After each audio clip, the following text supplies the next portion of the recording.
अस्सलामुअलैकुम dear viewers, शफीज diary में खुश आमदीद। यूट्यूब पर एक इंडियन यूट्यूबर हैं जिनके अब तक 20 मिलियन से ज्यादा सब्सक्राइबर्स हैं और उनके हर वीडियो पर मिलियंस के हिसाब से व्यूज आते हैं। लेकिन जब भी वो अपनी किसी वीडियो में पाकिस्तान का जिक्र करते हैं तो उनकी ये कोशिश होती है कि पाकिस्तान का बुरा चेहरा दुनिया के सामने पेश किया जाए। वो पाकिस्तान को एक कमजोर तरीन मुल्क समझते हैं और यूं वो बुरी तरह से पाकिस्तान का मजाक अपनी हर वीडियो में उड़ाते हैं। सिर्फ ये नहीं, इंडिया का हर मीडिया पर्सन अपनी बहस में हमेशा पाकिस्तान को मजाक का निशाना बनाते रहते हैं। जी हाँ, ये जरूर है कि हमारे हुक्मरानों की जिद और अना की वजह से हमें ऐसी शर्मिंदगी का सामना बस औकात करना पड़ता है। लेकिन आज की इस वीडियो में मैं पाकिस्तान का मजाक उड़ाने वाले लोगों को हकाइक की बुनियाद पर ऐसा जवाब देने वाला हूँ जिससे कोई भी इनकार नहीं कर सकता और हर पाकिस्तानी इस वीडियो को देखने के बाद मुकम्मल तौर पर मुतमईन हो जाएगा। अगर आप इस चैनल पर नए हैं तो चैनल को सब्सक्राइब कीजिएगा और अगर वीडियो पसंद आए तो वीडियो को लाइक भी कीजिएगा। डियर व्यूअर्स, पाकिस्तान का मजाक उड़ाने वाले लोगों को मैं बताता चलूं कि 2024 में अभी जो नई लिस्ट खुशहाल ममालिक की जारी हुई है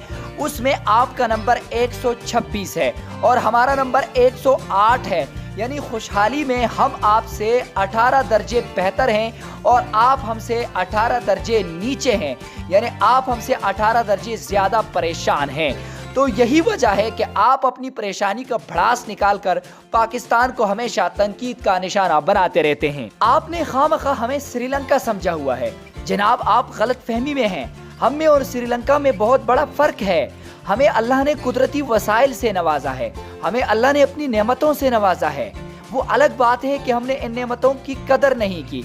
जैसे ही हम अपने गुनाहों से तौबा ताइब होंगे, इंशाल्लाह हमारी उड़ान इतनी ऊंची होगी कि आपको हम दिखाई भी नहीं देंगे। पाकिस्तान को दिवालिया देखने का ख्वाब ही रहेगा आपका। अब थोड़ी सी बात करते हैं आपके और हमारे वसाइल के। सबसे पहले तो हम आपको साहीवाल की गाय बरामद करेंगे क्योंकि आप गाय को मुकद्दस समझते हैं। हम चाहते हैं कि हम गाय को बरामद करके अपने लिए पैसा कमाएं और आपको इबादत के लिए एक बेहतरीन जरिया बनाएं। चलें अब बात करते हैं नेचुरल रिसोर्सेज की। आप अपनी कोई ऐसी रिसोर्सेज बताएं जिसमें आप दुनिया में टॉप पर हैं, पहली पोजीशन पर, दूसरी पर या टॉप 3 पोजीशन पर हैं। आप दुनिया में सबसे ज्यादा कोयला पैदा करते हैं और वो भी आप दुनिया में चौथे नंबर पर हैं, जबकि कोयले में हमारा मुल्क दुनिया का दूसरा बड़ा मुल्क है। इसमें भी हम आपसे आगे हैं। जी हाँ, सिर्फ ये नहीं, नमक पैदा करने में भी पाकिस्तान दुनिया का दूसरा बड़ा मुल्क है। याद रखें, साल 2023 के इख्तिताम तक पाकिस्तान पर टोटल बैरूनी कर्जा 130 अरब डॉलर्स था, जबकि भारत पर टोटल बैरूनी कर्जा 635 अरब डॉलर्स था। जबकि हमारे पास गोल्ड और कॉपर के इतने ज़खायर हैं जिनकी मालियत 260 अरब डॉलर्स हैं। अगर हम इन ज़खायर से फायदा उठाएं तो पाकिस्तान का कर्ज भी खत्म हो सकता है और सरप्लस भी कर सकता है, क्योंकि गोल्ड और कॉपर की पैदावार में पाकिस्तान दुनिया का 5वां बड़ा मुल्क है। ये जरूर है कि हम गैस और तेल बाहर से दरामद करते हैं, लेकिन हमारी मिट्टी गैस और तेल से खाली नहीं है। अगर हम संजीदगी का मुजाहरा करें और अपनी ही मिट्टी से गैस और तेल निकालने के लिए कोशिशें करें तो हम बहुत ही जल्द तेल और गैस में भी खुद कफील हो जाएंगे। दुनिया के ऐसे ममालिक हैं जो पानी के लिए तरसते हैं, लेकिन पाकिस्तान में एक नहीं, दो नहीं, कई दरिया बहते हैं। गुज़िश्ता कुछ अरसे से हमारे हुक्मरानों ने थोड़ी सी संजीदगी का मुजाहरा करते हुए इन दरियाओं पर कुछ डैमों पर काम शुरू किया है जो अब तकमील के मराहिल में है और आइंदा मुस्तकबिल में भी अगर इन्हीं दरियाओं पर छोटे छोटे डैम्स बनाए जाएं तो हमारे मुल्क में तवानाई का मसला मुकम्मल तौर पर हल हो जाएगा, जबकि हम तवानाई बैरूनी ममालिक बरामद भी करने के काबिल हो जाएंगे। तवानाई के साथ साथ इन डैमों की मदद से पाकिस्तान में ज़राअत को भी फरोग मिलेगा, क्योंकि पाकिस्तान पहले ही से चावल और गंदम की पैदावार में दुनिया के 7वें नंबर पर हैं। अगर इन डैमों की मदद से पाकिस्तान की जरी जमीन को बढ़ाया जाए तो पाकिस्तान वहां से भी चावल और गंदम के साथ साथ दीगर जरी अशिया बरामद कर सकता है और बहुत सारे पैसे कमा सकता है।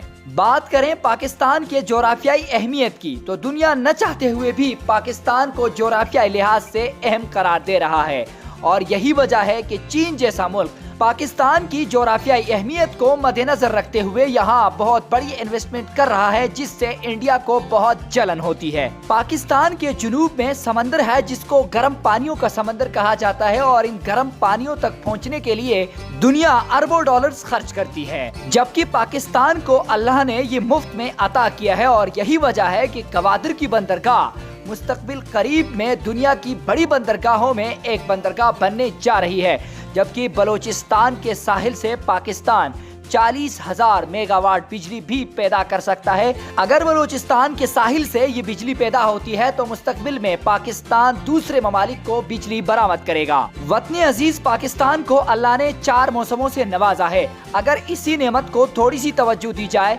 तो पाकिस्तान अपनी ज़री पैदावार को कई गुना बढ़ा सकता है, क्योंकि पाकिस्तान में जो आबपाशी का निज़ाम है वो पहले ही से दुनिया का बड़ा निज़ाम है। समंदर सिर्फ बंदरगाहों या बिजली पैदा करने के लिए अहम नहीं है, जबकि 814 किलोमीटर का लंबा साहिल इस्तेमाल करके पाकिस्तान मछलियों का बड़ा कारोबार कर सकता है, जबकि दुनिया को मछलियां बरामद कर सकता है। पाकिस्तान अगर कोयले के जखीरे को इस्तेमाल में लाना चाहे तो ये सऊदी अरब के तेल के जखीरे से 2 गुना बड़ा है। यहाँ से आप अंदाज़ा लगा सकते हैं कि पाकिस्तान के पास कोयला कितनी मिकदार में मौजूद है। अगर कमी है तो वो सिर्फ और सिर्फ इस कोयले को इस्तेमाल में लाने की कोशिश है। आबादी के लिहाज से देखा जाए तो पाकिस्तान दुनिया का 6ठा बड़ा मुल्क है। यहाँ के तकरीबन 63% अफराद की उम्र 25 साल से कम है, यानी यहाँ के नौजवानों की तादाद काफ़ी ज़्यादा है। पाकिस्तान इन नौजवानों को हुनरमंद बनाकर अपनी अफरादी कुव्वत को भी बरामद कर सकता है। हम सिर्फ कुदरती वसाइल की बात नहीं करते। आप अगर हमारी फौज को देखें तो अभिनंदन का क्या हशर हुआ था वो आपको याद होगा। इससे आप हमारी फौज की पेशेवराना सलाहियत का अंदाजा खुद लगा सकते हैं कि कैसे वो ईंट का जवाब पत्थर से देना जानते हैं। लिहाजा हकीकत पर मबनी इन तमाम आदाद शुमार के बाद मैं ये दावे से कहता हूँ कि आप इस मुल्क को जितनी आसानी से गिरता हुआ समझ रहे हैं, ये मुल्क इंशाल्लाह इतनी आसानी से बिल्कुल नहीं गिरेगा।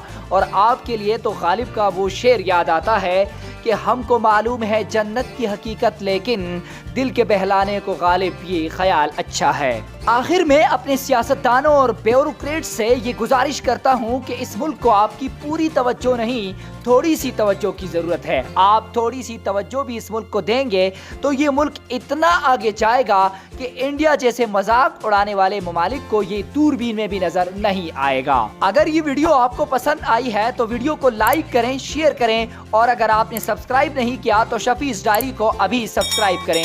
अल्लाह हाफिज।